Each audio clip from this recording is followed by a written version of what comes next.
A big schedule today, so let's get through this and get you guys going to the desert, to the prison. I mean, that just sounds. All right, so today, no quiz. I teased a couple of you, so just to settle that, there's no quiz today. So today we're kind of putting it all together. So it's going to require a little bit of critical thinking because all this stuff we've been talking about all quarter long, we're going to pull it all together and talk about it in these different cases. So this will be important to you for a number of reasons. I mean, other than the fact that you just love learning and showing me how much you've learned and all those kind of things, this will be good practice. Well, you're going to be doing a written assignment, so you'll want to know how to do it for the written assignment that's due next Monday, as well as your final exam is going to have 3 or 4 cases on it that I'm going to ask you questions on, so you'll have to do some critical thinking for that as well. So here we go. Case number 1. So you guys have a little bit of a heads up on the dental students because you've actually done a SOAP already once or twice or a couple of times. But when you do your case presentations, I want you to write it up in a SOAP format. Not just because I'm compulsive, but it helps you think about it. Once you go through the subjective findings and the objective findings and you do your diagnosis, it helps to take that, just that kind of fire hose dump of information and it helps to focus it down. And once you get down through the assessment, then your plan almost writes itself. So it's a good way to just take a whole bunch of information and organize it and get it down to a concise plan. So it should help you with this a little bit. But I have to go through it step by step for the dental students because they've never seen it before, ever. But the subjective stuff, so what goes in the subjective part of the SOAP? Describe the lesion. Yeah, so what the patient tells you. So the patient tells you that their mouth feels dry, so that's subjective. The patient tells you that they've had a ton of caries in the past, so that's subjective. So all the stuff that the patient tells you. What goes into the objective parts of the SOAP? Your point of view. Yeah, what do you see? What did you see? So did you see initial carious lesions? Did you see white spot lesions? Did you see interproximal lesions on the radiograph? Did you see that the patient's tongue was fissured and cracked? And when you were doing your exam, did your gloves stick to the patient's cheek? So all those things go into the objective part. And then the assessment, what goes into the assessment? Diagnosis or saying what the patient has. Yeah, so your assessment of the problem. So the diagnosis basically is what goes into the assessment. So when we're talking about caries risk, your assessment is going to be the caries risk assessment. So your caries risk will say caries risk is high or low or extreme or whatever you've decided it is. And then you'll have a diagnosis in there of rampant caries or initial caries or something like that. And then the plan kind of makes itself. So you go back and you look at, what's wrong. You go back into your objectives. You go back to what the patient told you. Find out what's wrong, and then you address that in your plan. Okay. As far as a caries risk assessment plan goes, remember that recall intervals are based on caries risk assessment. Radiographs are based on caries risk assessment, so you'll want to have those planned in your plan as well. All right, so let's go through some cases. So this guy, my microphone keeps dropping. So holler if you can't hear. Okay, this guy's 22 years old.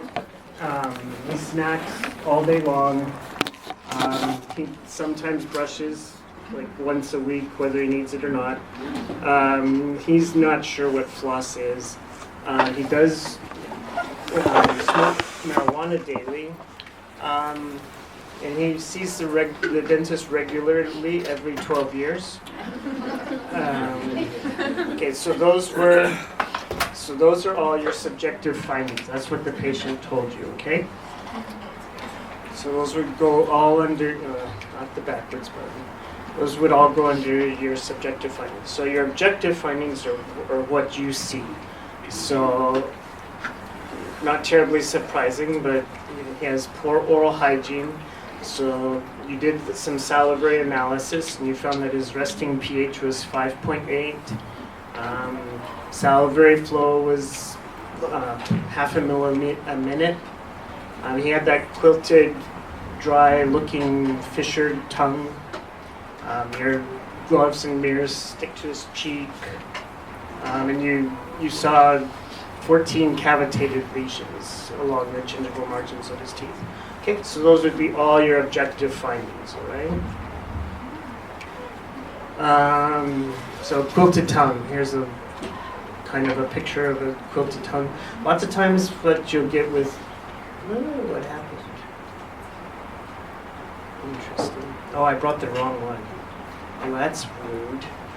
Okay, so I don't have my little pointer. With a quilted tongue,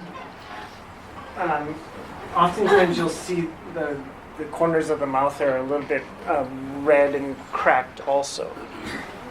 Because lots of times with the atrophic tongue, you'll get a candida infection over the top of it, and so you'll also get that into the corners of the mouth in the angular chylitis area.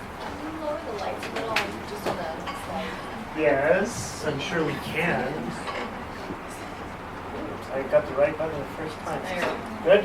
Yes. Good. Okay. Yeah, so you can see that a little bit better. Okay, so those are some of the things we're looking at. All right, so beautiful, right? So I just made up 14 lesions. I'm sure you might have 14 lesions just in these two quadrants. But you can see all these cavitated lesions. This one may not be cavitated, but it's a white spot lesion. That's a really beautiful photograph. It's all blurry and looks better on your computer a little bit. Looks better on mine a little bit. Okay. All right. So just lots of cavitated lesions. So when you're going through this, if I haven't given you the information, then it doesn't exist. Don't try to. So if I said 14 cavitated lesions, don't go through and try to count lesions in the picture. It's just for illustration. Don't say, okay, and then there's a non-cavitated lesion. If I didn't write it down, it doesn't exist. Okay? Make it a little bit easier for you. Let's see, buttons. All right, so all that information, now we get to the assessment. So what would your diagnosis, well, let's do it backwards. Let's do the risk part of the assessment first. What would you think this patient's caries risk is? Extreme. Yeah, so high, probably extreme. The low salivary flow rate would probably kick it into extreme all by itself. So extreme, what would you say the diagnosis is for this patient? Yeah, I need the loan. So your diagnosis would be, we're not going to get too compulsive about the diagnosis, but if you said something like generalized caries, then that would be good. Okay? Part where I am going to want a little more critical thinking, though, would be the plan.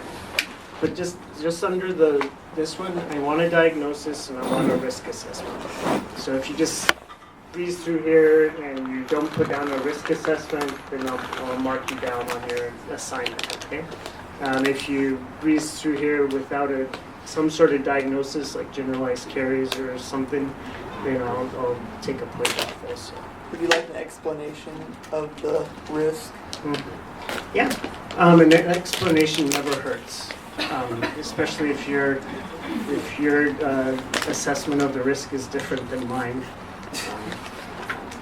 This is subjective, so if you can explain why you thought it was that way, then we might have a discussion about it, but I probably won't mark you down. Okay. Okay, plan. So what are we going to do about this? So when you're making your plan,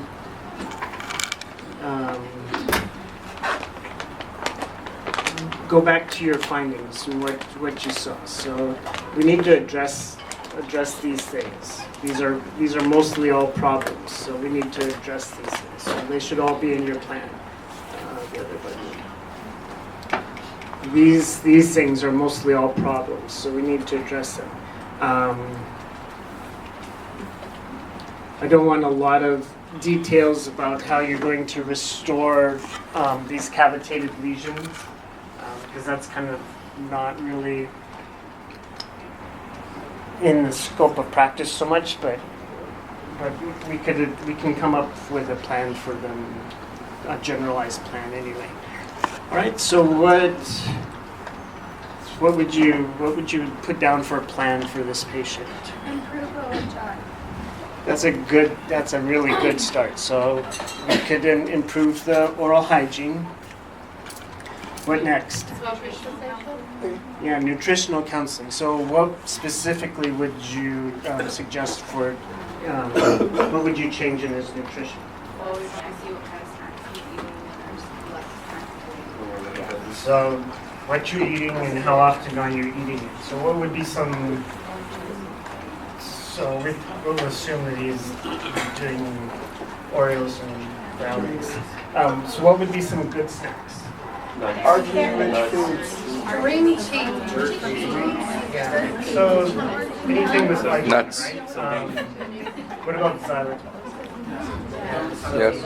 Yeah. So if he really has to have something sweet, maybe we could give him something that has xylitol in it. Okay. Smoking cessation. Yeah. So he's going to have a lot of behavior modification stuff, but smoking cessation would be one of them. Diet would be another one. Getting a few fewer snacks. Oral hygiene, and increasing his oral hygiene is going to require some pretty severe behavior modifications also. What would you do? How do you think you could get his? Okay, are you happy with his salivary flow rate? No. Okay, what would you do to improve his salivary flow rate? Hydrate more. Okay. Okay, so biotin. What is biotin going to do for him? Right. So biotin doesn't increase the saliva. Biotin only makes your mouth feel slippery. You could take that. So it's a huge help. It really helps your patients feel better, but it doesn't give you that 1% of the most important part of the saliva. So it just makes your mouth feel better. Same thing with somebody said water. Water replaces 99% of the saliva, but not the most important part of the saliva. So how are we going to get that last 1% of the saliva? That one drug. There you go. So the xylitol gum. So just putting something in your mouth stimulates saliva. You suck on your thumb, you stimulate saliva. I wouldn't recommend that to, but it might fit with. Anyway, okay. So just the fact that you have some gum in your mouth is going to stimulate the saliva. The xylitol will stimulate the saliva on top of that. So. What do you need to look for, or what do you need to check before you prescribe gum to your patient? There you go, dentures. If you give gum to a patient who doesn't have any teeth, you may just end up frustrating them a lot. Even partial dentures will the gum will tend to dislodge the dentures, and it's hard. What's the other thing? One other thing that you need to be careful of when you give your patient gum. Oh, braces, that's the third thing. Sorry, I forgot that one. What was that? TMJ? TMJ, yeah. Well, okay, all your patients have TMJ, we hope. Probably two of them. Problems. Yeah, but TMD would be the thing you're looking out for. You give gum to a TMD patient, and you just created a whole bunch of problems. So this guy doesn't have braces, we don't know he doesn't have TMD, so we'll assume he doesn't. So he can probably chew gum without any problems. If your patient had a TMD issue, what would you do alternatively to stimulate saliva? So the little lozenges. So then xylitol lozenges will do the same thing. One of my favorite xylitol lozenges is the Xylamelts, because it has a little adhesive side to it that your patient can stick the lozenge to the ridge, so they can use it at night, and then they don't have to worry about aspirating because it just sticks there. Because salivary flow tends to be lowest at night. I don't know if you've woken up and your mouth is all sticky and nasty. That's because just typically salivary flow is at the lowest point in the early morning hours. So having one of those in the night is helpful. Okay. When would you? So we're still stuck on the salivary flow. When would you think about pilocarpine for a xerostomach patient? Sjogren's. Yeah, so a Sjogren's patient. But just in general, when would you start thinking about using pilocarpine for your patient? Does pilocarpine stimulate salivary flow? Yes. What else does pilocarpine do? Sweating. Yeah, sweating, A little flushing, nausea, vomiting, diarrhea, pretty much anything that you think would be horrible, it does to you. Can I be reminded of what pilocarpine is? Pilocarpine, Anesthetic? no. Yeah, Polocaine would be the anesthetic. Pilocarpine is it's just a drug, and it stimulates the autonomic nervous system. Okay, I so think. you're going over the ADRs. Yeah. Sweating. But it just so to make it a short story, use pilocarpine as your very last resort. Don't give it to your patient first thing. See if you can stimulate the saliva some other way. Okay. If there's no other way for your really severe xerostomach patients, then they'll appreciate it. But most people won't appreciate everything else that comes with it. All right, so we covered salivary flow. Things I want you to remember about salivary flow, about xerostomia, is biotin makes the mouth slippery. It doesn't do anything else. Okay, so if you give biotin, that's helpful, but only to a certain point. So you have to replace that 1% of the saliva. We'll talk more about salivary flow in the next case as well. Okay, resting pH. Do you guys like the resting pH? No. What's normal? 6.8. Yeah. Okay, so it's a problem. What are you going to do about it? They have to change their OHI. Baking soda. Okay, so let's start here. Would changing the OHI change the resting pH? Long term, it would. Yeah, long term. So you can, what else is we've already covered it a little bit. We already gave the patient it. What else is going to do a long-term change in the resting pH? The nutrition. So increasing arginine, increasing xylitol is going to make help make a long-term change in the pH. But a short-term change, like right now,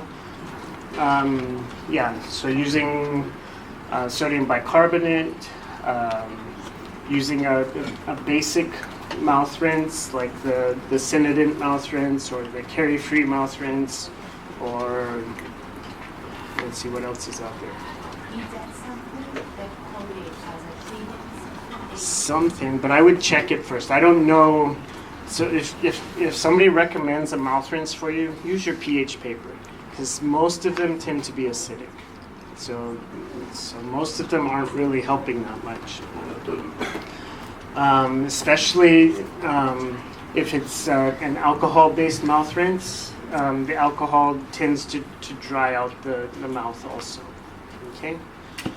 All right. So we covered resting pH, short-term, long-term. Oh, so if you rinse with a basic pH mouth rinse, how long is that going to change the pH for? Good. Short-term. I didn't make you guys do it. I made the dental students do it. I just wasn't feeling quite mean enough this quarter. I don't know why. I had them rinse with first I had them test their pH, so resting pH, and I had them rinse with the Carry-Free mouth rinse, and then they had to test their pH every 15 minutes for 2 hours after that, just to see what happens when you use a basic mouth rinse. So what do you think happened? So initially the pH went up, and then over the next 2 hours, some of them were just really stinking healthy and their pH was already really high, so they had a flat line. Their graph was a flat line, so it wasn't really that interesting. But some of them started low, got a nice big bump in their pH, and then it slowly came down. Out of the 100 and whatever students, but after 2 hours, everybody was back at baseline. So it's a very short term, maybe 2 hours. So if you're having your patient rinse, you're going to have to do it about every 2 hours or so. Okay. All right. Yes. Just double checking. Did you say the pilocarpine is good for children? No, That's not. I wouldn't use pilocarpine for children. Just because they wouldn't understand. They wouldn't understand what's going on, why they feel all hot and flushed and nasty. So I would stay away from it. Okay, what else? What did we not cover on here? Yeah, fluoride. So what would fluoride do? Remineralize. Yeah, so if there were some lesions that weren't cavitated, the fluoride would help remineralize those. For the cavitated lesions that he has,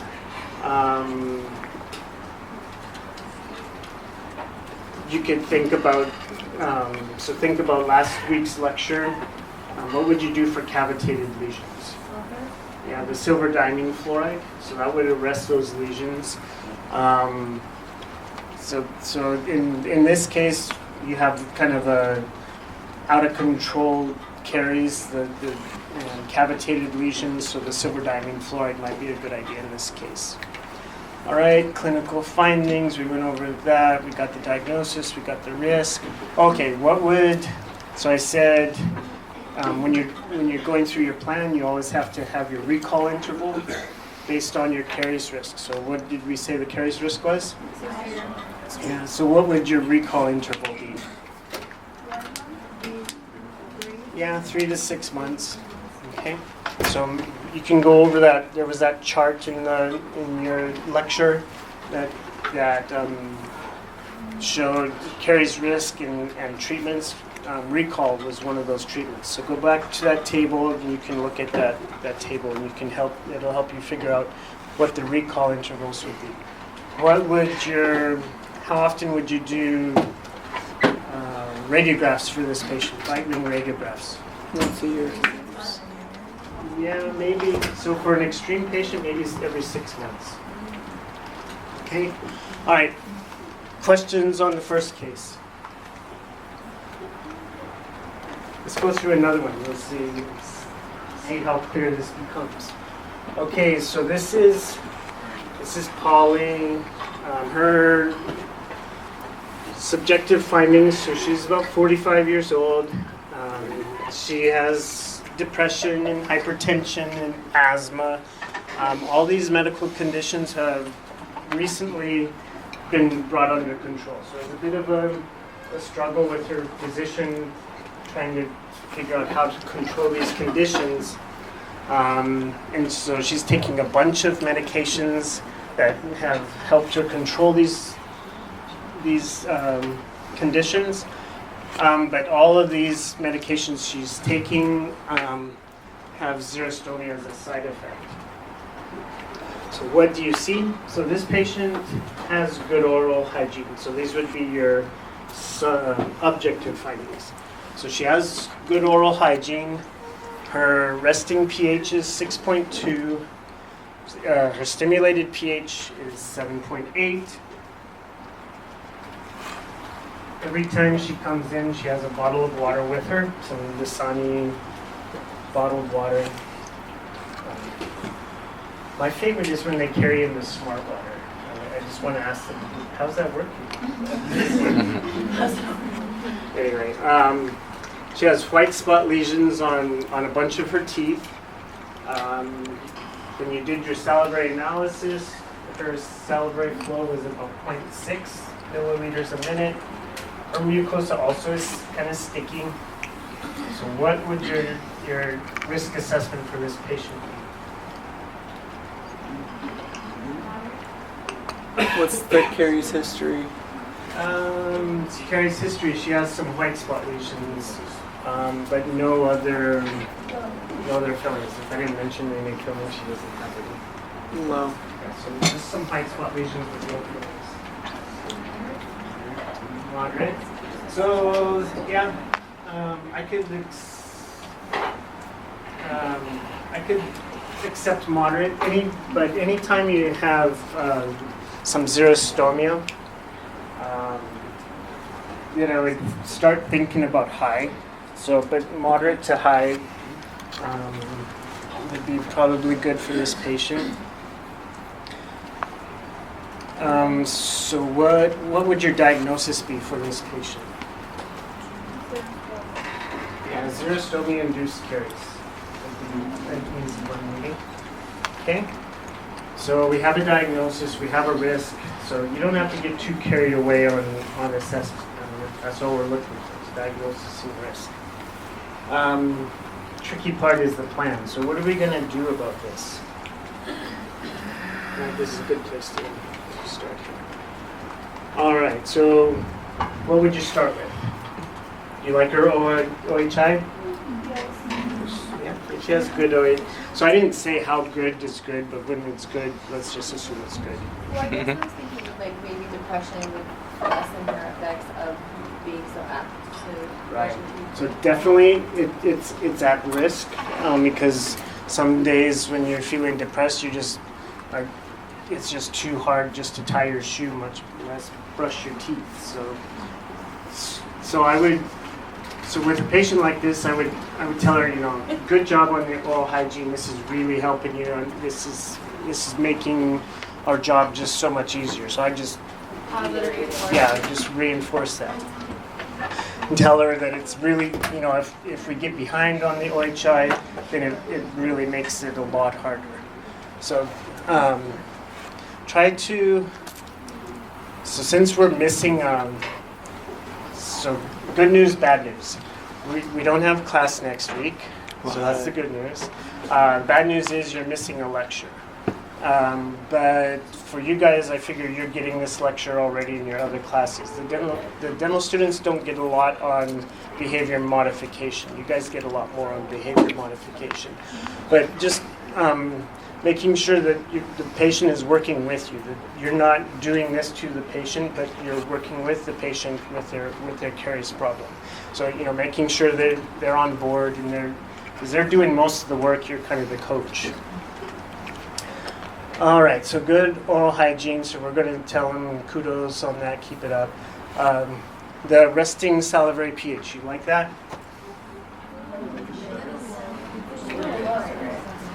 So we get a mixed bag here. Some of you guys like it. Some of you guys are saying that's low. So what's normal? 6.8. 6.8. When does Denton start to demineralize? What is the average? 6.5. So you don't have to be very far off from normal, and the root surfaces, the cementum or the dentin, are going to be at risk for demineralization. So even though it's not too far off from normal, it's still a problem. Resting salivary pH. All right. So kind of similar to the last page. Yeah. So gum or lozenges, depending on what your patient can handle. Preferably some xylitol in those.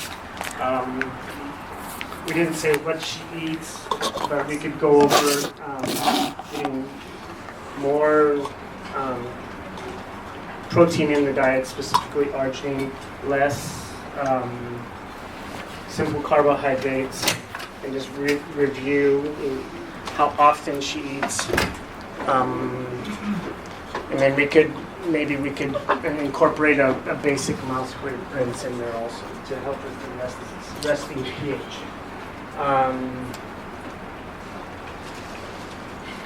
Okay, what do you guys think about? Let's see. All right, let's skip that one. So, what are you going to do with? So, what are the white spot lesions on her teeth? Demineralization. Yeah, so those are initial carious lesions. How do you know if they're active or remineralized? Clinical exam. Yeah, so I should have told you. I didn't tell you on this one. So if they're active lesions, your Explorer, when you drag it across there, is going to feel kind of bumpy like that. If they're remineralized, it's going to feel smooth, like dragging your finger across the desk. So we'll assume that they're active lesions. What would you do for active white spot lesions? So fluoride, MI paste, those are both going to remineralize those lesions. The nanohydroxyapatite could remineralize the lesions also. Would you use sealants on these white spot lesions? No. So it's an advantage working with you guys as hygienists. My dental students are like, yeah, white spot lesions, let's put a sealant on them. Sealants only work in pits and fissures, so these white spot lesions probably wouldn't work so good with sealants. What about Disposable whitening trays? disposable whitening trays? Would work. So what would you put in the whitening tray? Yeah, so you could use them as a fluoride tray. You could use them for the MI paste. You could for an active lesion. If it was a remineralized lesion, then the whitening tray could even that remineralized lesion out. Okay, so yes, whitening trays, but they're going to do two different things depending what you do put in them. Okay, what about the resin infiltration? You guys remember the resin infiltration, the icon therapy? Would that work on these? No. Oh, yeah. So it could. I would kind of use it as a second choice. If I couldn't remineralize the teeth, then I would maybe think about just doing something a little more invasive. But typically, you can. How big of a lesion can you remineralize? How deep of a lesion can you remineralize? Small, yes. Think about B1. Think about that ADA caries classification system. How deep will the remineralization go? D1 and 2. So definitely D1. Research has been able to remineralize some D2 lesions, but mostly if you have a D1 lesion, non-cavitated, then you can remineralize it. Okay. Right. So the last three things up here are the number you got from your salivary analysis, the 0.6 mils a minute. Is that low or high? Low. Low. What's normal? Yeah, about 0.7. And then the mucosa being sticky, that kind of is a clue that she's dry. Lots of times your patients are carrying their water around because they feel dry. Watch what they're drinking. Lots of the bottled waters tend to be acidic. So either have them switch to tap water, but if they're like my daughter and think tap water is just gross, then just use your pH paper and test the water. But lots of, like half of the bottled waters are very acidic. So just see if they're making it better or making it worse. Okay? Diagnosis, risk, treatment plan. Okay, what did we forget on the treatment plan? Can I ask something? Can you repeat the active and non-active? Okay, so active caries, so demineralized white spot lesions, are rough. So when you Active or drug? active or rough. So you take your Explorer to figure out if they're active or not. What do you not do with your Explorer? Yeah, don't poke the lesion, because you'll change the non-cavitated lesion into a cavitated lesion. So what do you do with your Explorer? Yeah, drag it across the top. And if it's kind of bumpy and rough, then it's an active lesion. If it's nice and smooth, it's nice and smooth, and then you just, then it's an inactive lesion. Okay? Does that make sense? Okay. At least somebody laughed those. Okay. All right. What did we forget on this treatment plan? Two things. Nobody? No, we went over medications. So, okay, good idea. So these medications are causing her dry mouth. You're gonna have her stop her medications? No. Would you talk to her physician about her medications? Maybe. So be really careful. So I tried to give you a hint here with her medications. I tried to make it seem like they finally figured it out, that it's been a kind of an issue trying to get these conditions under control.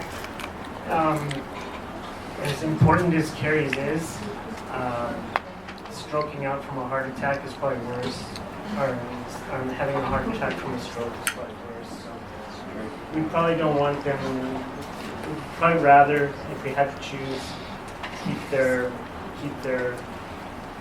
high blood pressure controlled, keep your diabetes controlled, all those things. But if they just were diagnosed with these medications and they're still trying to figure out what works, then yeah, talk to the physician and say, we have a patient that we're treating together. One of the things that I'm noticing is she hasn't made very much saliva. Are there medications that we can try that don't decrease salivary flow as much? Definitely try to avoid changing the doctor's treatment plan, the medical doctor's treatment. Oh, we still haven't got the, yes. Do we offer Xylitol to stimulate Mm-hmm. Yes. Yeah, so a lot of the same things that we did with the first patient to stimulate salivary flow, we can do with this patient. Okay. Recall interval. We always have to have a recall interval. So what would the recall interval for this patient be? 6 months. 6 months, because again, moderate to high and 6 months. What would the X-ray interval be for this patient? Once a year. Yeah, a year, maybe every 6 months. But definitely, if we have these, once we get this under control, This patient seems to be a really cooperative patient. So this would be a patient that you would expect when they come in next time you do the caries risk assessment, it's going to go down. Because this patient seems to be a very helpful sort of a patient. Okay, questions on the second case? No? Pretty straightforward? Yes. So you say the first two, one is like the cost 6 months, and then the first one was a cognitive physician about the medication. So the two things I was looking for were recall interval and X-ray interval. But then you guys mentioned something that I had forgotten also. So that you don't try not to work with the physician, don't work against the physician. Okay, case number 3. So this is a young lady. She brushes and flosses 3 times a day, really low plaque score. She has safe, effective dietary habits, so she doesn't snack. She eats good food like 3 times a day. She sees the dentist regularly at appropriate intervals. She can't remember when she had her last filling placed. It's been a long time ago. She's pregnant. So she's in her first trimester of pregnancy. And she's throwing up and feeling sick all the time, multiple times a day. So what you see is just a lot of exposed dentin. So on your computers you can probably see this better, but you have this little ring of enamel around the outside of the tooth and then the exposed dentin in the middle of the tooth. And that's probably from just the stomach acids eroding the dentin. So your objective findings are the linguals of those axillary teeth are all eroded away. Her resting salivary pH is 6.6. She has excellent oral hygiene. Like, what's a good plaque score? What do you guys look for in a good plaque score? Less than 25%. Less than 15. Okay. Anyway, so it's below that. For this one, you cultured the bacteria, and she has more than 100,000 colony-forming units in a milliliter of saliva of both lactobacilli and mutant streptococci. Okay, no decay present. So, what is this patient's caries risk? Pregnancy erosion. Moderate. Fertilization. Okay, so caries risk.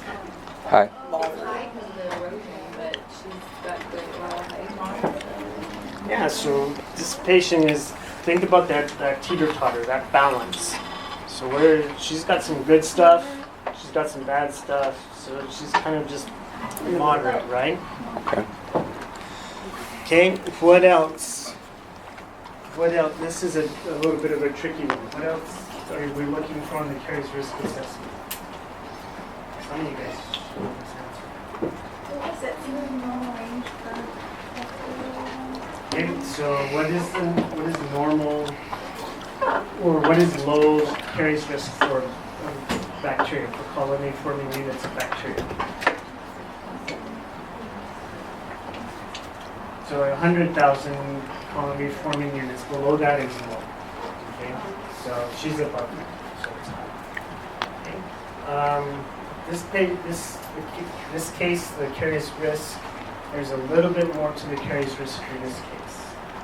Anybody think of what we're missing? Because her caries risk is like moderate, but this is a little bit tricky. But yeah, she's pregnant. So there's actually 2 patients. Right? So remember, so when you have a newborn, their caries is a transmissible disease. So if the patient who's sitting in, so if the mom has high counts of lactobacillus and mutant streptococci, she's going to pass that on to the baby. So there's actually 2 caries risks for this case. There's the lady, she has a moderate caries risk, but the newborn is is at a high caries risk because if they transmit that bacteria, babies don't have good oral hygiene and they don't brush their teeth 3 times a day. And so the baby's caries risk, the newborn, is going to have a high caries risk. Okay, so this one's a little tricky. There's 2 on the caries risk. Okay, now to diagnosis. I heard the diagnosis over here. Yeah, so this patient has erosion, acidic erosion. Okay, which, yeah, just a bunch of exposed dentin. All right. Okay, so what are we gonna do? So let's go back and see what we're looking at. Brush after Nothing.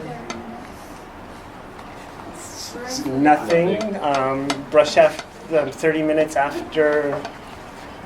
I'm assuming after she gets sick. So there was an interesting study that was actually done by hygiene students, not here. I forget where it was done. They, because everybody says, if you get sick, don't brush your teeth right away. Wait 30 minutes or an hour, or whatever, to brush your teeth. So they took little tabs of enamel and dunked them in pH 2 acid, and then measured how much erosion they got on. So one they just dunked in and hung it out. One they dunked and rinsed with water and left it. And then the other ones they waited an interval of time before they brushed the little enamel slabs.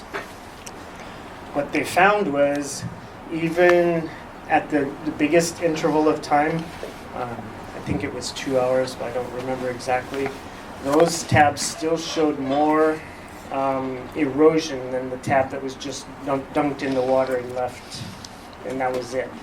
So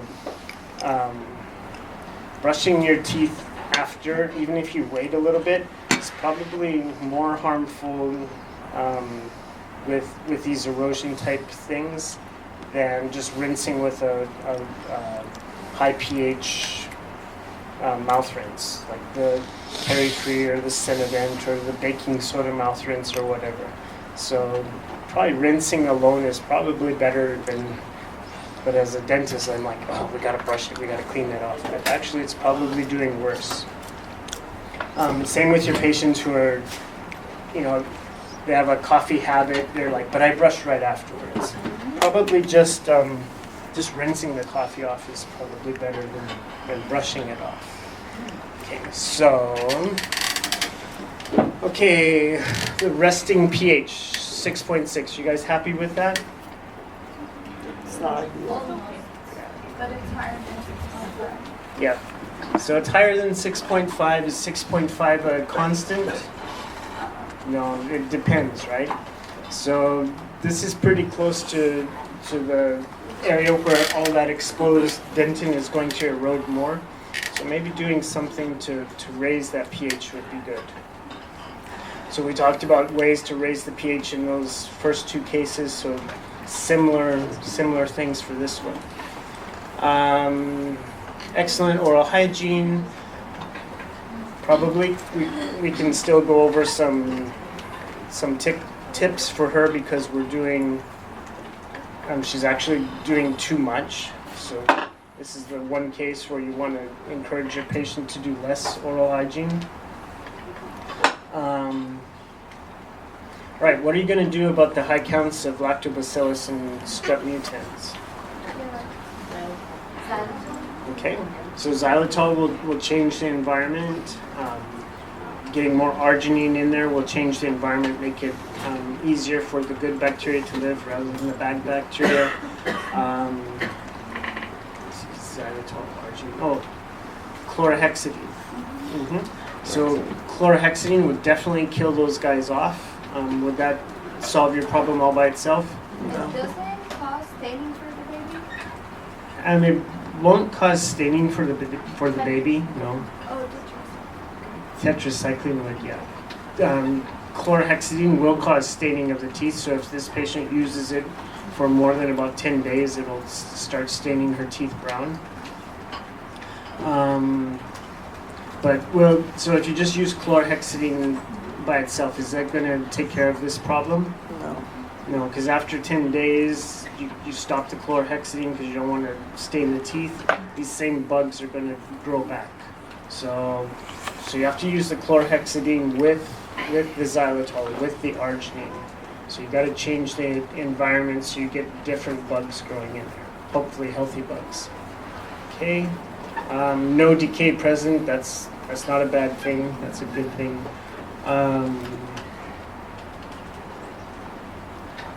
What else would you do for the treatment plan for this patient? Wait for second Yeah, for what? What would you wait for? I guess. Restorative Not treatment. all the stuff we talked about. Yeah. So I'm gonna wait for that. Do we need to do any restorative treatment? No, you're right. Yeah. So yes, maybe. So if she doesn't like the erosion on her teeth, then maybe we can do some restorative things to replace that missing tooth structure. Just from a functional point of view, maybe even to lower her caries risk a little bit by covering up that dentin. So for that, yes, you would want to wait. Okay. Recall 6 months. Yeah, recall. When would you do recall for this patient? Yeah, this one we can probably stretch out Post 6 months to a year. postpartum. Mhm. What about x-rays? Yeah, x-rays, we get, so moderate would probably be once a year or so. Okay. Since she's pregnant, Well, okay, yeah. So for pregnant women, we probably don't want to do, but since first trimester in a year, she should be ready for x-rays, but we won't take x-rays right now. Okay. So all these things that we're doing, so we had two patients, remember, is this going to help the baby? Yeah.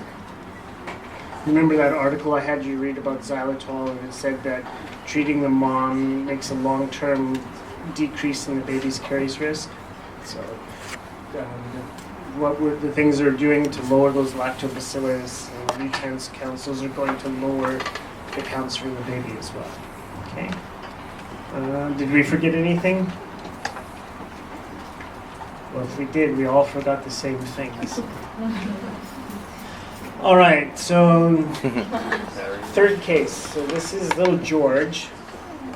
Your first clue that all is not well in the world is he's fallen asleep holding his bottle. This is what his teeth look like. He's so cute. George just uses that cuteness. He's like, he just gives the big eyes to his daddy, and his daddy gives him whatever he wants. But yeah, George has some serious problems. So he's 2 years old. The only way that George will go to sleep is with a warm bottle of milk. He's just like, no, I'm not going to sleep. And he just raises holy, anyway,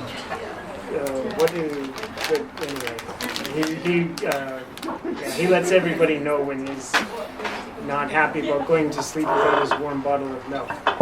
So and see, he's 2 years old, so he probably doesn't have 20 teeth. He probably only has about 16 teeth. All of his teeth have caries. 10 are so bad that they're going to need to be extracted. All right, so what's this baby's caries risk? Yeah, extreme. So the thing to so diagnosis. What's the diagnosis for this baby? Bottle caries. Bottle caries, early childhood caries, those kind of things. Remember when I told you about how caries progresses slowly in normal cases? So early childhood caries is one of those cases where it doesn't progress slowly. So this would be extreme caries risk. Okay, so we got the diagnosis, we got the risk. All right, what are you going to do about it? Yeah, so let's see, history. So what's the big problem here? The bottle. Okay. So what are you gonna tell this mom? Just stop. Give him the ball of water. Yeah, don't go to sleep with the bottle. How's that gonna work out? Not very well. Add water. Yeah, so you can. Dilute. So I just tell him, listen, this is going to be really difficult. George is used to going to bed with a warm bottle of milk, So you know, we can switch him over to a warm bottle of water. He's not gonna like it. He's gonna have to get used to it. So you guys are gonna have to be prepared to not sleep for a week or so, because George is not gonna be happy about this. But he has to learn a new normal, or he's going to be, you know, getting abscesses, and we can go into all the details. So would you? So there's a bunch of implications for this. Sometimes these problems are more complicated than they can seem. I mean, it seems pretty obvious, right? The baby's drinking milk, going to bed, milk staying on his teeth, making rampant decay. Easy, it's problem solved. Don't give the baby the bottle. So, but there's a whole dynamic that's going on in here, also a whole social dynamic. There's cases, so really sad cases. So so I had a case where I was talking to the mom, and finally, after talking for a while, if the patient didn't go to sleep and cried and kept everybody awake, the husband would beat the mom, and so it's just there's a whole dynamic going on in there. So these are not as simple as they seem. It's just not a matter of don't give him the bottle and he'll get over it. So you have to be a little bit careful in these cases. So this little guy shows up, and so is anybody thinking about Child Protective Services? Is this a case of neglect?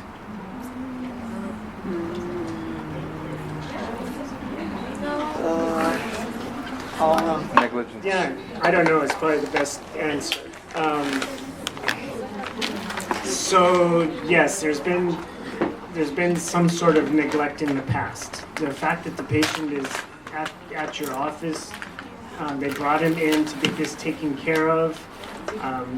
So I didn't know. I asked the same question to my pediatric colleagues. I was like, is this neglect? You know, do they need to do something? And they're like, you know, what's going to happen if you report this to Child Protective Services? Other than the fact that you get a stack of paperwork this high and it's a pain in the neck. But so they finally did some good behavior. They brought the patient in to get treatment. They want to turn this around. And you just hit him over the head with a big stick. So if they brought the patient in, I would take that as a sign that you know they want to do better. I think too is like how you're saying, have the patient first presents to you this way, and then they come back and it's getting better, or like Right. maybe assessing it that way. But if you have Child Protective Services come in, they might help save the child, because if the husband is beating the wife, he's going to beat the kid. Yeah. So with that other case, definitely that's a whole different thing. So if George comes in 6 months and all your little stainless steel crowns or whatever you did have decay underneath them, and it's just as bad or worse than the first time they came in, then in that case, yes, you would start thinking about something to neglect in Child Protective Services. So these cases are not fun. They're complicated, and our treatment plan is pretty easy. You know, behavior modification, and then take care of the grossly decayed teeth. But the implications, all the details are a little bit complicated. Okay. Wow, can you guys read that? Yeah. Good. It sucks being old. Okay. So this lady. So your subjective. Let's see what. So no caries clinically or radiographically. Is that subjective or objective? Objective. Objective. Objective. That's what you saw, right? So if she told you I don't have any caries, then you'd like, well, let me look. But so anyway, so she told you that she had these teeth extracted last year. So what would be your first question? Why would they? Why? So 1, 14, 12, 16, 17, 28, 20, and 32. Why do you think they were extracted? Ortho. Ortho, yeah, you're thinking first molars and wisdom teeth, so maybe ortho. She had porcelain, after the ortho, she had porcelain veneers on the maxillary anteriors. Again, you want to ask, did you have decay on those, or did you just want them to look pretty? So her plaque score, we can guess, is like 5%. So very good oral home care, brushes twice a day. She uses Sensodyne, flosses daily, uses a basic mouth rinse that has, let's see, what is it? That has some xylitol in it. She doesn't snack. She only eats 3 times a day. No processed foods.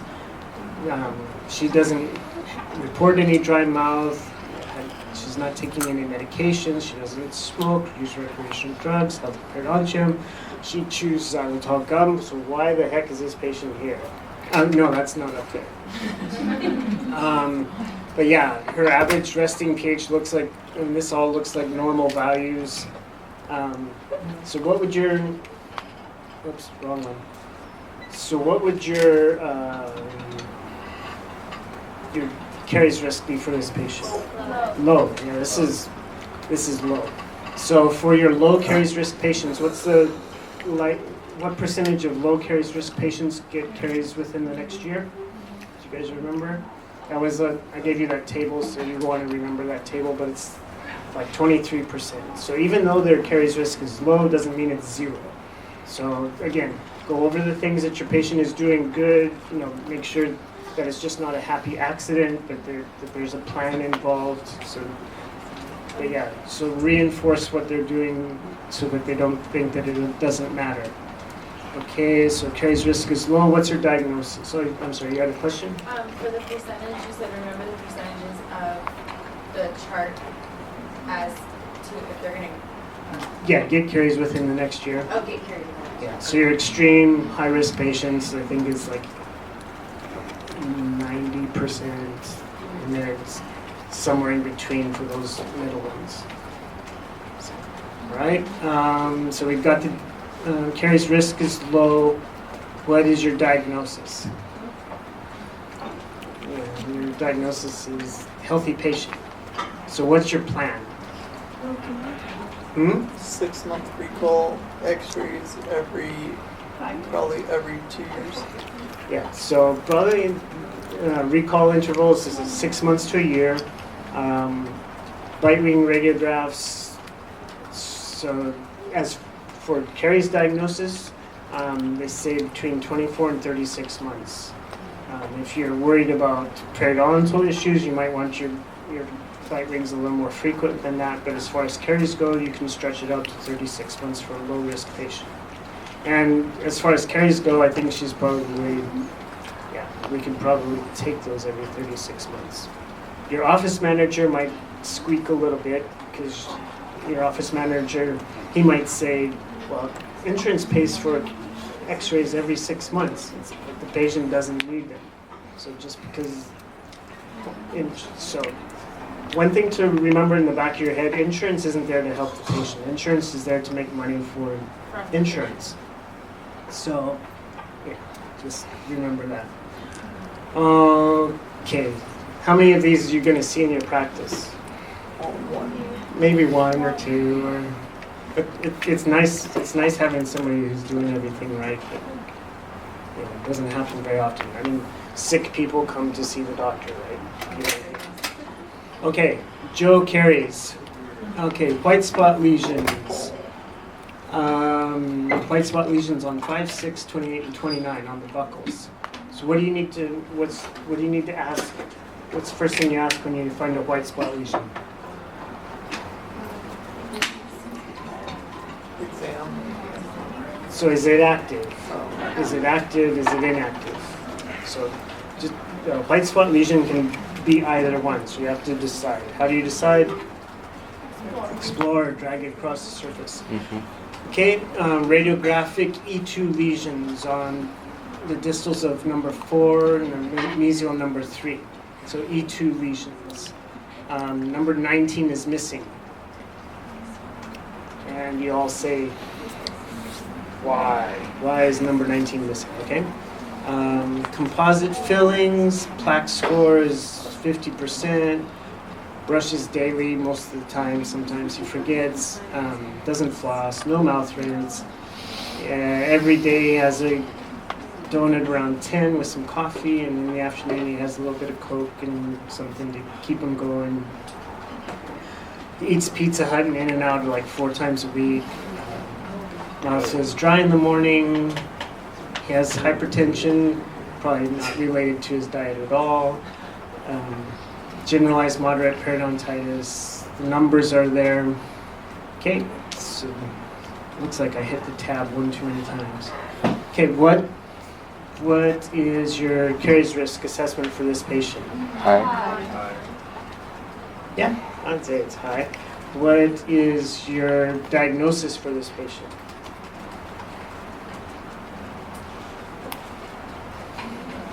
So many.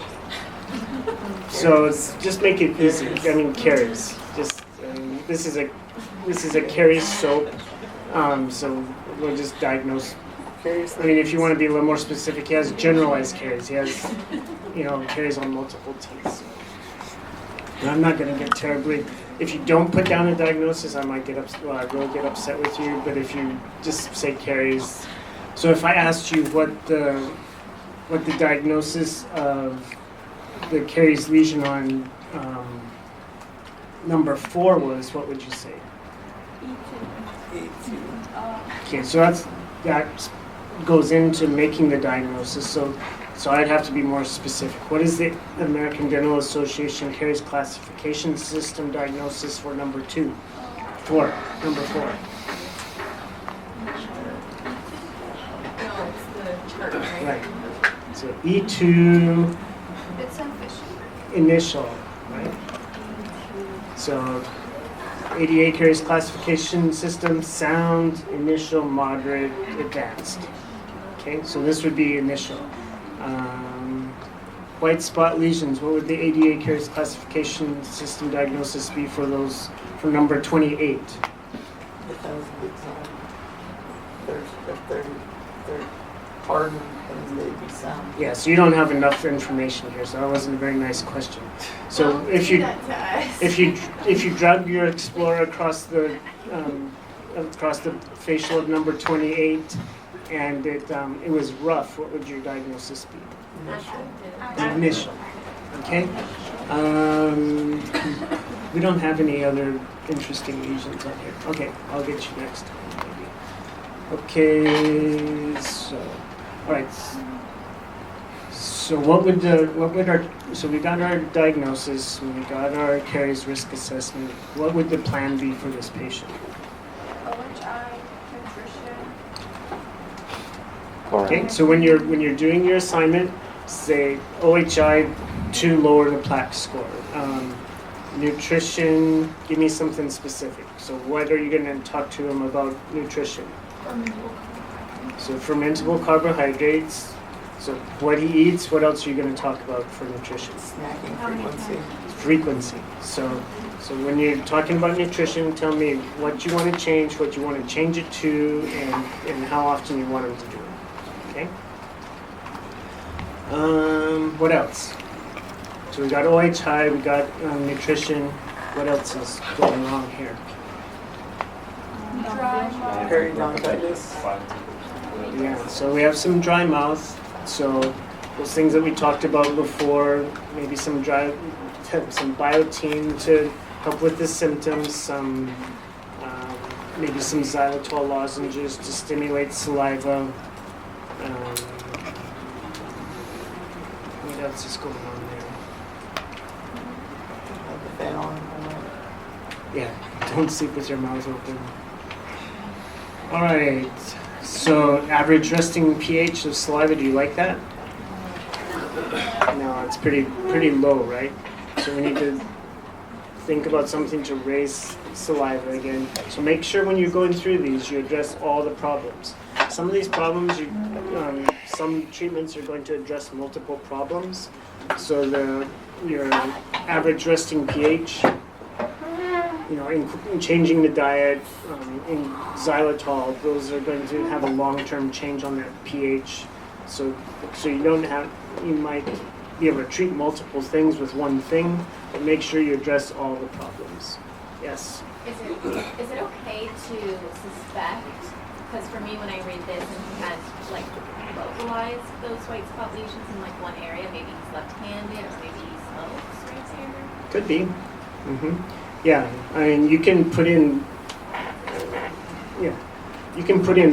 more questions that you would like to answer also, or have answers to. But a lot of the times when you're doing an exam, one question leads to another question, and you're exploring, you're figuring it out together with the patient. How do you change buffering capacity? Good question. So buffering capacity, way down on the bottom. We've talked about pH. We've talked about changing the bacteria. And actually, this guy, he does feel dry, but when you test it, so how come this patient feels? I'll get to your question. Hang on. How come this patient feels like he has dry mouth, but when you test it, he has like twice as much saliva as normal? Maybe he has sleep apnea. Yeah. So remember, salivary flow fluctuates. So at this moment in time in the dental office, he's making a ton of saliva, but it fluctuates. So you got to be careful with salivary analysis because it's like taking a picture in a movie theater. So you get one picture, but it doesn't tell you the whole story. So it just gives you an idea of what's happening at that time. Okay, what's normal for buffering capacity? 10. What was that? 7. 10. So this guy's low. How do you change buffering capacity? How do you improve buffering capacity?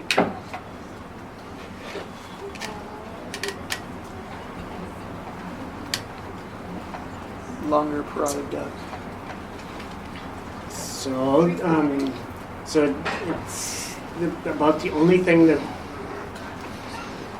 we have that really helps with buffering capacity is the MI paste.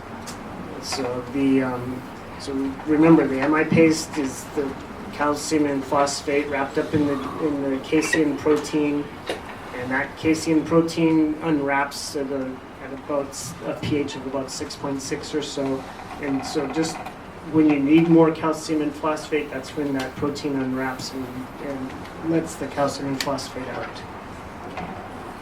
Before you prescribe MI paste to Joe, what are you going to ask him? If he has a milk protein allergy. Yeah, do you have a milk protein allergy? He says, yes, I have lactose intolerance. No, that's not it. Okay, so lactose intolerance doesn't matter with MI paste, but a milk protein allergy definitely matters.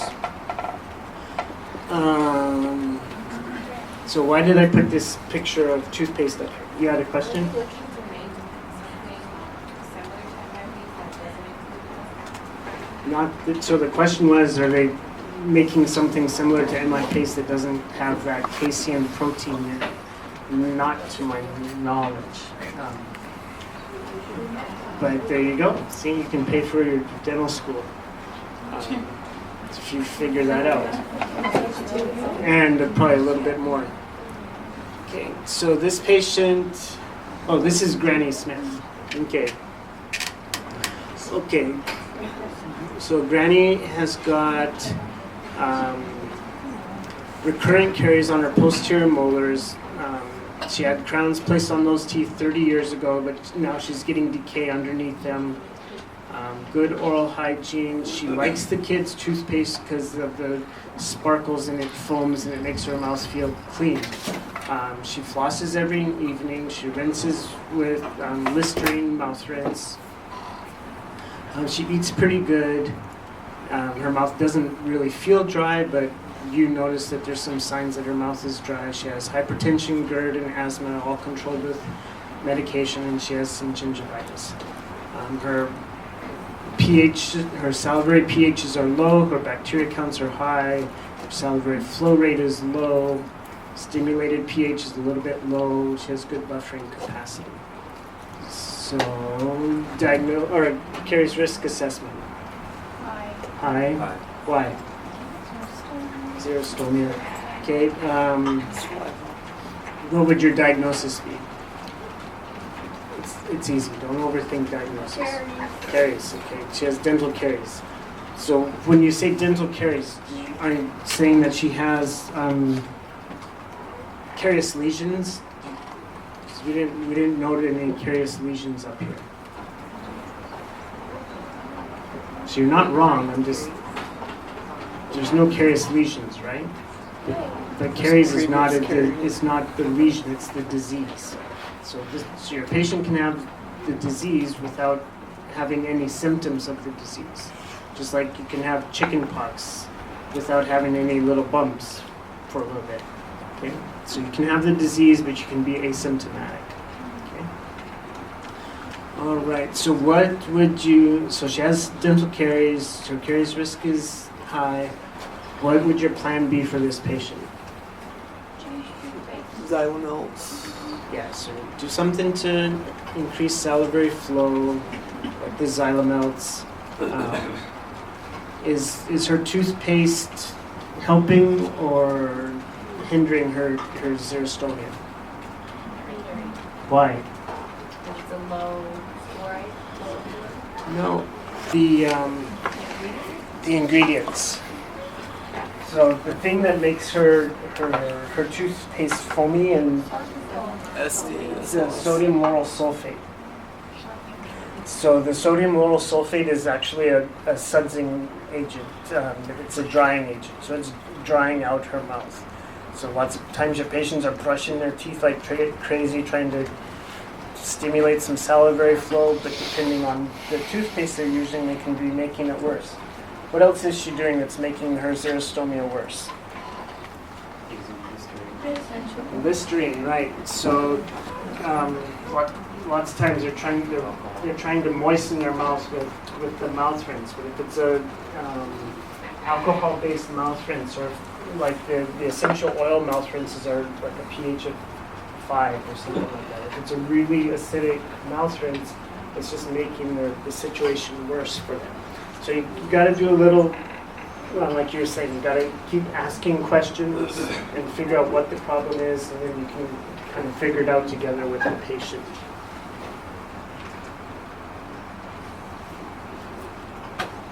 Okay, what else would you do for a plan for this patient?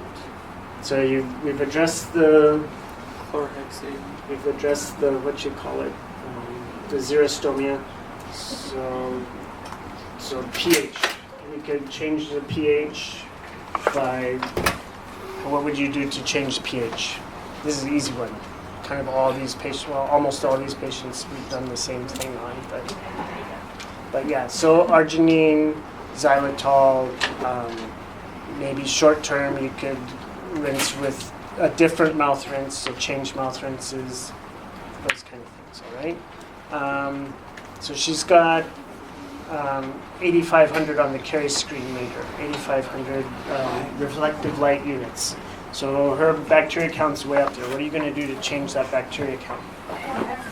So you can do chlorhexidine again, but don't do it by itself. You got to add in something to change the environment, right? What else could you use if you didn't use chlorhexidine? What would you use? So the patient's like, oh, I hate chlorhexidine. Yeah, just hate it. I hate it. So some other antibacterial. No. Was it? Are you trying to what did do you with think that? about the bacteria? Baking soda, something? Yeah, baking soda doesn't really help with it, but the carie-free mouth rinse is bleach. Bleach. So sodium hypochlorite. So it's a really strong antibacterial. So it will kill these off also. It probably doesn't taste any better than the chlorhexidine, but it's different. So Which one are we? carie-free rinse, the carie CTX36 would be the one that has the CTX36 would have the sodium hypochlorite in it. All right, so you're going to prescribe an antimicrobial mouth rinse to your patient. You got to be careful with what you say. So you don't want to tell your patient, okay, we're going to switch your mouth rinse with a different mouth rinse, and it'll be good. By the way, this mouth rinse costs $100. So they're going to be like, so you gotta be careful with what you say. So you're going to prescribe a medication, but don't get them thinking about comparing the prescription mouth rinse to their Listerine, because they're totally different things. What is the average for the regular number for the bacteria? What's the 1200. So when is Caries screen meter? How many reflective light units is low caries risk? 12,000. Less than 1,500. So more than 1,500 is. And that's a good thing to remember. You will definitely need to know those normal values for your exam. Buffering capacity has been stimulated pH. Okay, questions on the Granny Smith? Is that it? Are we have case questions on the final? Not on these cases, but you will have cases on the final that I'm going to be asking you questions on. So. What's your Kind of multiple similar choice? with the questions that I went over today. Sure. Okay. We're done. Choice, or we're gonna write? Multiple choice. Okay, so pay attention to Axiom, because I'm going to, probably over lunch, I'm going to make your assignment, and then we'll, so I'm going to give you 3 more cases. You'll maybe choose 2 of them and write up SOAPs for Caries risk assessment SOAP for 2 of those cases, okay? On Axiom. And it'll be due next Monday. So my computer had just stopped working. I'm trying to get it fixed right now. If I wouldn't be able to get it done, fixed in time, is You there can just hand it in.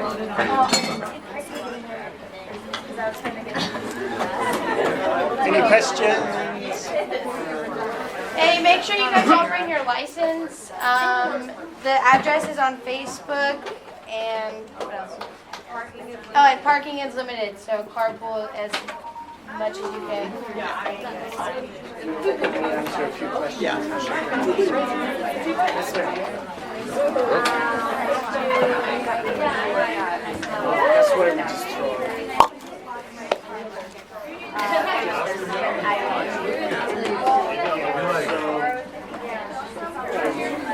For other quizzes that you missed, yeah.